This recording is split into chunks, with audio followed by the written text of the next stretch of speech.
Hello friends, ఎలా ఉన్నారు? అందరికీ నమస్కారం. వెల్కమ్ టు తలగైడ్స్ అడ్డా. ఫ్రెండ్స్, ఈరోజు మన వీడియోలో అతిగా ఆలోచించడం అంటే ఏమిటి, దీనినే ఇంగ్లీష్లో ఓవర్ థింకింగ్ అని అంటాము. మనం అసలు ఎందుకు అతిగా ఆలోచిస్తాం? మనం అలా ఆలోచించడం కరెక్టా కాదా? ఒకవేళ కరెక్ట్ అయితే ఎందుకు కరెక్ట్, ఒకవేళ కాదు అయితే దాన్ని మనం ఎలా కంట్రోల్ చేసుకోవాలి అనే దాని గురించి చర్చించుకుందాం. ఒక మనిషి అతిగా ఆలోచించడానికి అనేక కారణాలు ఉంటాయి. మనసు అనేది నియంత్రణలో లేకపోవడం, చిన్న చిన్న వాటి గురించి భయపడడం, అనుభవాలు, వాళ్ళకున్న పరిస్థితులు, అవన్నీ మన ఆలోచన విధానాన్ని ప్రభావితం చేస్తాయి. ఇంకొంచెం వివరంగా చూస్తే ఫియర్ ఆఫ్ ఫెయిల్యూర్ అంటే ఓడిపోతాను అనే భయం. ఇదే మనిషి యొక్క అతిగా ఆలోచించడానికి ప్రధాన కారణం. నా వల్ల అవుతుందా, నేను చేయగలనా, ఇది నా వల్ల కాదేమో అనేది ఒక పని స్టార్ట్ చేయకముందే పదే ఆలోచిస్తూ ఉంటారు. గతం తాలూకు అనుభవాలు, గతంలో మనకి ఏదైనా చేదు అనుభవం ఎదురైతే అలా జరిగి ఉండాల్సింది కాదు, అలా చేయకుండా ఉండాల్సింది అని మనసుకి మళ్ళీ గుర్తు చేసుకుని అనవసరంగా లేనిపోని భయం పెట్టుకుని స్ట్రెయిన్ అవుతూ ఉంటాము. ఇవే కాకుండా ఆత్మవిశ్వాసం అనేది తక్కువగా ఉండడం, ఆందోళన ఎక్కువగా పడడం, ఎక్కువ చాయిస్లు ఉండడం, వేరే వాళ్ళ ఎదుగుదలను చూసి వాళ్ళతో కంపేర్ చేసుకొని భయపడడం, తర్వాత ఇప్పుడు ఉన్న ఈ ఇంటర్నెట్ సమాజంలో ఇన్ఫర్మేషన్ ఎక్కువైపోవడం వల్ల మనం ప్రతిదాన్ని ఎక్కువగా ఆలోచిస్తూ ఉంటాం. అదే కాకుండా మన వంశంలో ఎవరైనా అతిగా ఆలోచించే వాళ్ళు కనుక ఉంటే అదే అలవాటు మనకు కూడా వస్తుంది. ఇలా అనేక రకాలు ఉన్నాయి మనం అతిగా ఆలోచించడానికి. అసలు ఇలా మనం ఎందుకు ఆలోచిస్తున్నామో అని తెలియకుండా కూడా మనం ఆలోచిస్తూ ఉంటాము. అయితే ఈ అతి ఆలోచన అనేది మంచిదే అంటారా? సైంటిఫిక్ రీసెర్చ్ ప్రకారం ఈ అతి ఆలోచన అనేది కొన్ని సందర్భాల్లో మినహా మోస్ట్ ఆఫ్ ద టైము ఒక మనిషికి అనేది హాని కలిగిస్తుంది అని చెప్తుంది. అయితే ఇంత చెడు ప్రభావం మన మీద చూపించే ఈ ఓవర్ థింకింగ్ ని ఎలా కంట్రోల్ చేసుకోవాలి అనేది ఒక 5 విషయాల్లో చర్చించుకుందాం. నెంబర్ 1, అసలు నేను ఎందుకు అతిగా ఆలోచిస్తున్నాను? మన లైఫ్ లో అన్ని మంచిగా జరుగుతున్నట్లయితే ఈ అతి ఆలోచన అనేది మనకి ఉండదు. కానీ మనం అతిగా ఆలోచిస్తున్నాము అంటే ఏదో ఒక లోపంతోనే ఆలోచిస్తున్నాము. అలా ఆలోచిస్తున్నప్పుడు అన్నిటికంటే ముఖ్యంగా మనం ఎందుకు ఇలా ఆలోచిస్తున్నాము, ఏ పనుల వల్ల ఇలా ఆలోచిస్తున్నాము, ఎలాంటి టైంకి ఇలాంటి ఆలోచనలు అనేవి వస్తున్నాయి, ఏదైనా పర్సన్స్ వల్ల ఇలాంటి ఆలోచనలు వస్తున్నాయా అనేది ఖచ్చితంగా మనం ఐడెంటిఫై చేయాలి. మనం ఒక రోజులో ఒక పర్టికులర్ టైంకి కనుక అతి ఆలోచన చేస్తున్నట్లయితే ఆ టైంని వేరే పనులతో రీప్లేస్ చేసుకోవాలి.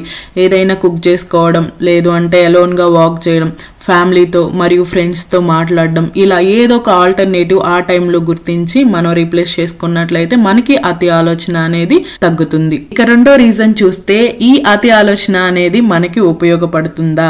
మనకి వచ్చే అన్ని ఆలోచనలు కాకపోయినా కొన్ని ఆలోచనలు అనేవి మనకి ఉపయోగపడతాయి.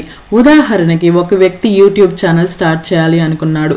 దాని గురించి పదే ఆలోచిస్తూ నేను ఈ వీడియోస్ చేయగలనా, నేను అందరూ మెచ్చే కంటెంట్ ఇవ్వగలనా అని ఆలోచిస్తూ ఉంటే తన ఆలోచన అనేది ఆచరణకు నోచుకోకపోవడం వల్ల ఆ పని అనేది వృధా అవుతుంది. కాబట్టి మనకు వచ్చే ఆలోచనలు అన్ని కాకపోయినా కొన్ని అనేవి మనకి ఉపయోగపడతాయి. ప్రతి ఆలోచనని మనం పునః పరిశీలించుకొని ఏది ఉపయోగపడతాయి అనేది తెలుసుకోవాలి. ఇక మూడో స్టెప్ చూస్తే ఇప్పటికిప్పుడు మనకి వస్తున్న నెగటివ్ థాట్స్ ని షిఫ్ట్ చేయడం. మనకు కనుక నెగిటివ్ ఆలోచనలు వస్తుంటే మన ఫోకస్ ని వాటి మీద నుంచి షిఫ్ట్ చేసుకోవాలి. వర్రీ అవడానికి ఒక పర్టికులర్ టైం పెట్టుకోవాలి, లేదా వాటిని పోస్ట్ పోన్ చేసుకోవాలి. మనకి కొన్ని సందర్భాల్లో ఏవేవో ఆలోచిస్తూ ఉంటాము. ఒక సైంటిఫిక్ రీసెర్చ్ ప్రకారం రోజులో ఒక వ్యక్తి యొక్క మెదడులో 60,000 నుండి 70,000 ఆలోచనలు వస్తుంటాయి. వాటిలో ఆలోచించినవే మళ్ళీ ఆలోచించడం, అనవసరమైన ఆలోచనలే ఎక్కువ అని చెప్తున్నారు. మన బ్రెయిన్ కనుక ఒక విషయాన్ని పదే ఆలోచిస్తూ ఉంటే ఆ ఆలోచనలు ఒక పుస్తకం మీద రాసుకోవాలి. వాటిలో మనం ఏ చిన్న పని చేస్తే అవి కంట్రోల్ అవుతాయి అని ఆలోచించాలి. గుర్తుపెట్టుకోండి, మనకి మన మీద, మన ఆలోచన మీద కంట్రోల్ అనేది ఉండాలి. ఇక 4వ విషయం చూస్తే ఊహాగానాలతో కాకుండా వాస్తవంగా ఉండడం. కొన్ని సందర్భాల్లో మనం ఎలా ఆలోచిస్తూ ఉంటాము అంటే, నేను నా ఫ్రెండ్ లాగా హ్యాపీగా ఎందుకు ఉండలేకపోతున్నాను, నేను లైఫ్లో ఎందుకు ఇంత వెనకపడ్డాను, నేను ఇంతేనేమో, నా వల్ల ఇంతే అవుతుందేమో అని రకరకాల ఆలోచనలతో మన మెదడులో ఒక ఊహా ప్రపంచాన్ని నిర్మించుకుంటాము, అందులోనే బ్రతుకుతూ ఉంటాము. అలాంటి ఆలోచనలు మానేసి నాకు ఇప్పుడు ఏది అవసరం, నేను ఏ పనులు చేయడం ద్వారా నాకున్న ఈ ఆలోచనల్ని మార్చుకోగలను అని ప్రాక్టికల్ గా ఆలోచించండి. ప్రాక్టికల్ గా ఉండే పనులను మాత్రమే చేయండి.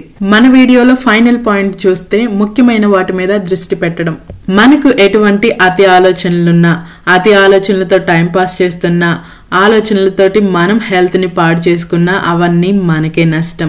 దానివల్ల అతిగా ఆలోచించకుండా మంచి పాజిటివ్ యాటిట్యూడ్తో ఈ పనులు చేయండి. పాసివ్ ఇన్కమ్ని జనరేట్ చేయడం, ఫిట్గా మరియు హెల్తీగా ఉండడం.